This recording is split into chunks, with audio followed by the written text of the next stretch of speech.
So the program that we recently developed is entitled Duty Officer Program. Our department a number of years ago was very young, and sometimes we were putting very young people in response vehicles, not necessarily having a dedicated, experienced fire officer to also respond.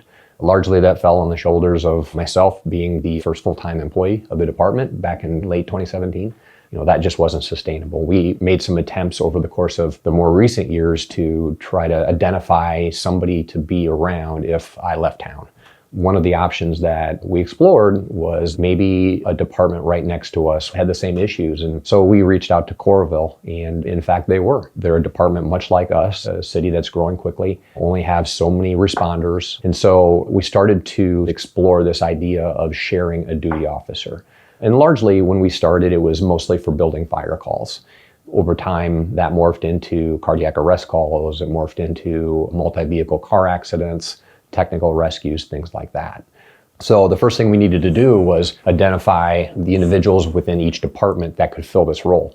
And we decided on 10 people, 5 from Coralville, 5 from North Liberty. That provided us a 10-day rotation. In that way, every 10 days, it would be your day. You had the ability to trade that day away if it didn't work for you. We have a number of people within our group that also work career fire in other departments. And so some of that rotation fell on their duty days, on their career departments as well.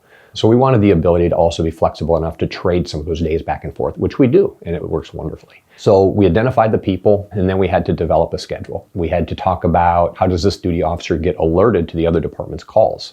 A number of other things that we had to consider was a software program that would allow Coralville crews to see who was the duty officer for North Liberty that particular day, and vice versa. This duty officer is responsible for responding to different types of calls within their own district as well as the other district.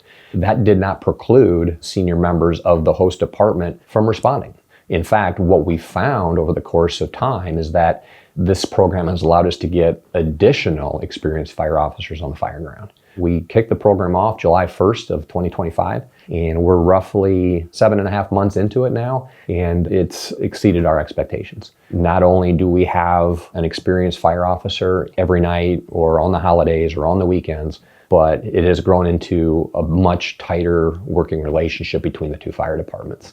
What we're working on now is ongoing training. We want to do more sets and reps of incident management training with our people that are going to be sitting in the seat. That along with department training. We want to start to craft, as an example, quarterly training where a Coralville company and a North Liberty Fire Company will meet on the fringe area of the communities and do some hose drills or something like that. So it's been very interesting, super positive, and the results are much more than we ever expected them to be.